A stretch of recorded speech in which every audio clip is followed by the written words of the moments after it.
Hello and welcome to my channel, and welcome to this week's Thirsty Thoughts, in which I discuss my reading progress and my thoughts and impressions of the books I have been reading this past week. I read The Five, the untold lives of the women killed by Jack the Ripper, which I added to my TBR for June because it became available at my public library. The author, Hallie Rubengold, is to be congratulated for her meticulous and thorough research into the lives of the five women who were the victims of Jack the Ripper. In Polly Nichols, the first of the five, Rubengold shows beyond the shadow of a doubt that she was not a prostitute, and dispels forever the myth that Jack the Ripper was targeting prostitutes. Polly Nichols comes alive as a living, breathing human being in this impressively researched and vividly written account of the real Polly Nichols, who was a daughter, a wife, a mother, a governess, a workhouse inmate, and a vagrant. That Rubengold has thoroughly come to grips with her material and has recreated the narrative thread of Polly Nichols' life in a marvellously readable account is apparent on every page. This is a masterly work of biographical and historical analysis that adjusts our understanding and attitudes about the lives and circumstances of these women. This is not a sensational Ripper story, but carefully reconstructive lives telling the true stories of his victims. They are told with sensitivity, compassion, and with a proper understanding of who and what these women really were. This is an eye-opening work and will forever change your conceptions of the nature of the women who were the five victims of Jack the Ripper. For example, the second victim, Annie Chapman, parted from her husband and children after falling prey to alcoholism. That Rubengold, through her sensitive portrayal of Chapman, was able to elicit my sympathy for her plight is a testament to this writer's skill. I have read the accounts of several alcoholics, two of which spring to mind. The first is of Tony Hancock, the legendary television actor who enthralled millions of British people with his marvellous comic timing amounting to genius on British television in the 1950s and 1960s. But through arrogance, pride and foolishness he threw it all away, sacking the wonderful supporting comic actors Sid James, Bill Carr and Kenneth Williams when he thought they were upstaging him, getting rid of his two great writers, Ray Galton and Alan Simpson, who thoroughly understood his character and personality and who wrote scripts that were of the highest quality. Hancock thought he could achieve international fame as a film star and made a couple of dire films before heading off to Australia, where he drank himself into a stupor and then committed suicide. This merely made me angry at his utter stupidity. The other alcoholic was the Welsh poetic genius Dylan Thomas, who created some beautiful and memorable verse before he too drank himself to death. This merely disgusted me. But for Annie Chapman, I feel only sadness, pity and compassion for her plight, because she was in the grip of a compulsion that she was too weak to overcome. The night of her murder, she had used the last of her money to buy alcohol instead of paying for a night at a boarding house. Knowing of a secluded alley, she staggered there to sleep for the night. It was there that the Ripper, who was targeting sleeping women, found her and killed her. In the third section, Rubengold shows that Lizzie Stride was a prostitute when she lived in her home country of Sweden, and in fact contracted syphilis as a result. But upon moving to England, she became a domestic servant in a respectable house and eventually married John Stride, a carpenter. They opened a coffee shop together, but unfortunately it was not a success. Eventually the marriage fell apart and Elizabeth took to charring to support herself with casual prostitution and time spent in workhouses. She also consoled herself with alcohol. For the last 7 years of her life she formed a relationship with another man. In the last couple of years of her life she was arrested several times for drunk and disorderly behaviour. The author argues that the syphilis Elizabeth had contracted earlier in her life had reached its tertiary stage and was affecting her brain and thus causing her erratic behaviour. There is some doubt thrown on whether she was, in fact, a victim of Jack the Ripper at all. On the night of her death, she was apparently seen having an argument with a man, and 15 minutes later she was found with her throat cut. The fourth victim, Catherine Eddowes, was one of 7 sisters who had a long-term relationship with a man called Conway, with whom she had several children. They were peddlers travelling from town to town and had no settled home. When Kate had several children, Conway had to travel to peddle his wares, and he left Kate and his children in the workhouse. When they were together, Kate drank and Conway was violent. She lived a wretched hand-to-mouth existence with barely enough food to sustain life. All of her sisters had to separate themselves from her due to her constant drunkenness. She and her children were constantly in and out of the workhouse. In the autumn of 1881, Conway and Kate finally split up. Whenever Kate had the necessary 4 pence, she paid for a bed in a boarding house. It was there that she met and formed a relationship with John Kelly, who was a fellow drinker, casual worker and equally homeless. On the night of her death, between them they had only enough money, that is 4 pence, for one of them to secure a bed. They had both been drinking. It was finally decided that Conway would secure a bed for himself, while Kate decided to go to what was called the casual ward for the night.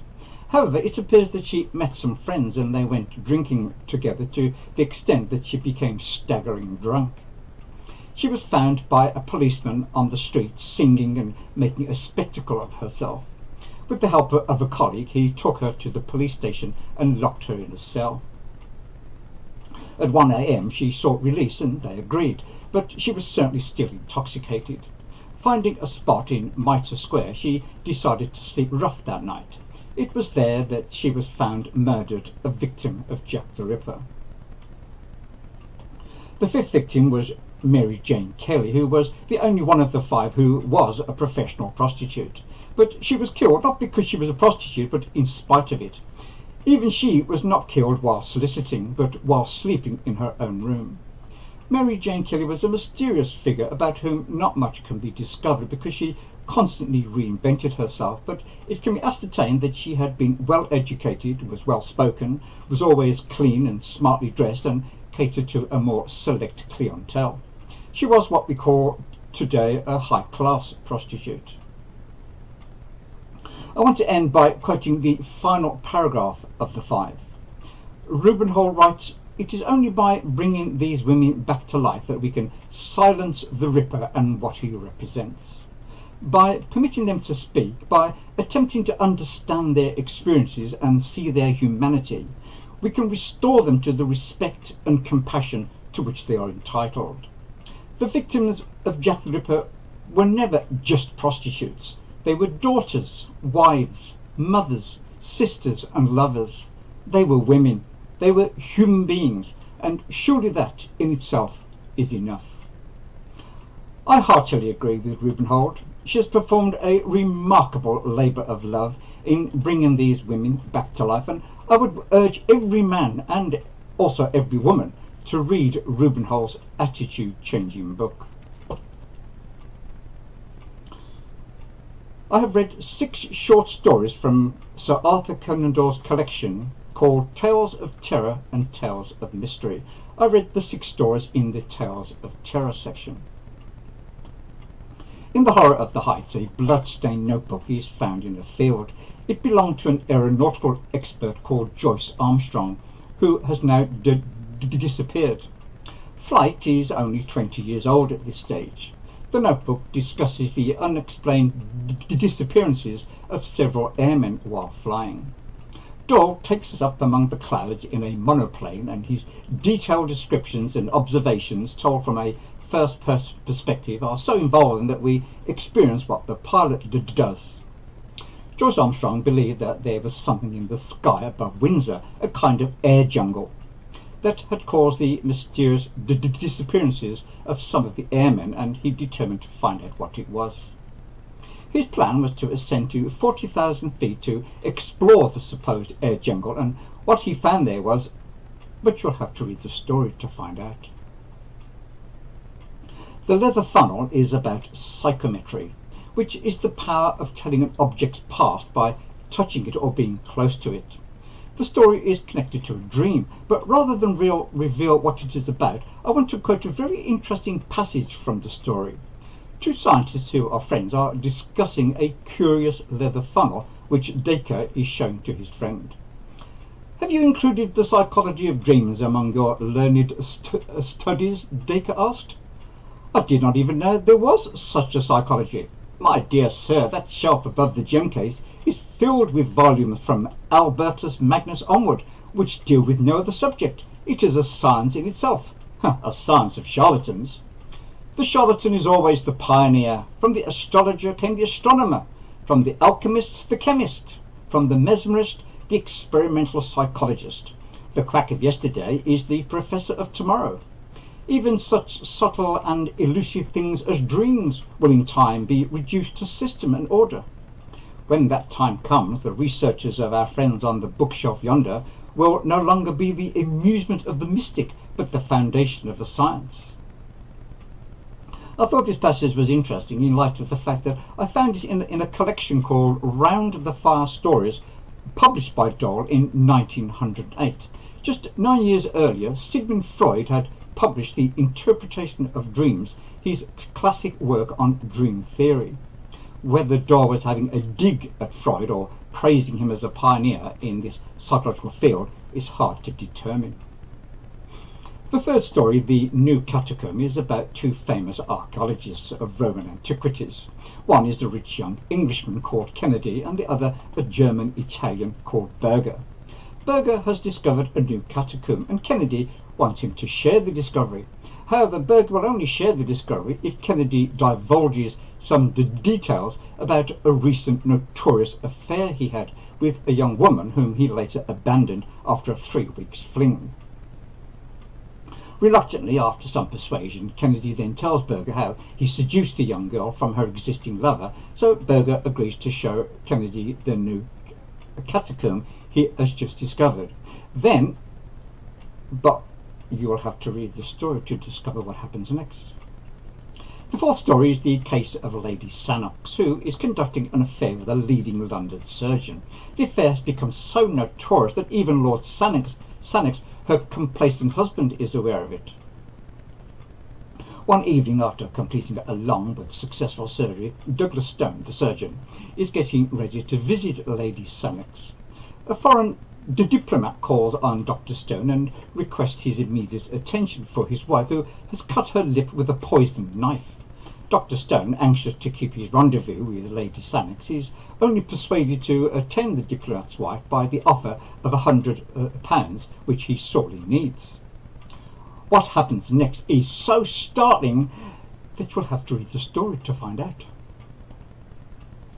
The fifth story is The Terror of Blue John Gap. Blue John is a peculiar and very rare mineral of a beautiful purple shade. The gap in question is an old Roman mine in northwest Derbyshire, where Dr. James Hardcastle is staying to recover his health.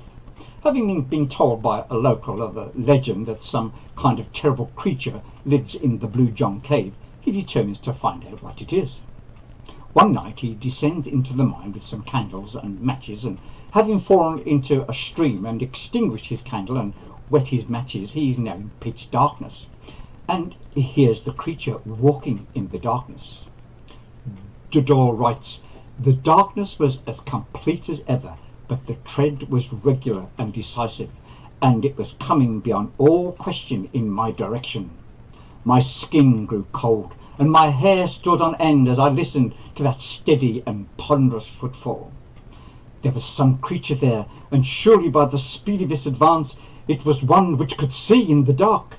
I crouched low on my rock and tried to blend myself into it. The steps grew nearer still, then stopped, and presently I was aware of a loud lapping and gurgling. The creature was drinking at the stream. Then again there was silence, broken by a succession of long sniffs and snorts of tremendous volume and energy. Had it caught the scent of me?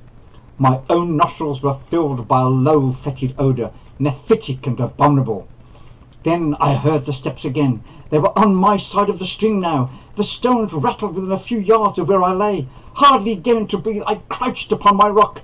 Then the steps drew away. I heard the splash as it returned across the river, and the sound died away into the distance in the direction from which it had come. For a long time I lay upon the rock, too much horrified to move. I thought of the sound which I had heard coming from the depths of the cave, of Armitage's fears, of the strange impression in the mud, and now came this final and absolute proof that there was indeed some inconceivable monster, something utterly unearthly and dreadful, which lurked in the hollow of the mountain. Of its nature or form I could frame no conception, save that it was both light-footed and gigantic. The combat between my reason, which told me that such things could not be, and my senses, which told me that they were, raged within me as I lay. Finally, I was ready to persuade myself that this experience had been part of some evil dream, and that my abnormal condition might have conjured up an hallucination. But there remained one final experience which removed the last possibility of doubt from my mind. To find out what it was, you will have to read the rest of the story. The sixth story is The Brazilian Cat. Marshall King is a young man who is the heir to Lord Southerton, the wealthiest landowner in England, but his rich relative does not provide him with any allowance, and he is thus in dire financial straits.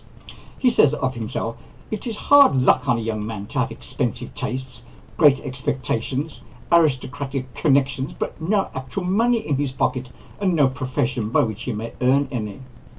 Just as Marshall is at his lowest ebb, he receives an invitation from a rich cousin who has recently returned from Brazil and has bought himself a splendid country house to come and spend some time with him. The young man thinks of this as a financial lifeline, and thinks that if only he explains his position to his rich cousin, that he will help him out of his financial difficulties until he comes into his inheritance. The final denouement of the story involves a large Brazilian cat, the size of a leopard, that Marshall's cousin keeps caged in a special enclosure. To find out what happens with the cat, you will need to read the story. So that's all, folks, but I'll be back soon with another Booktube video.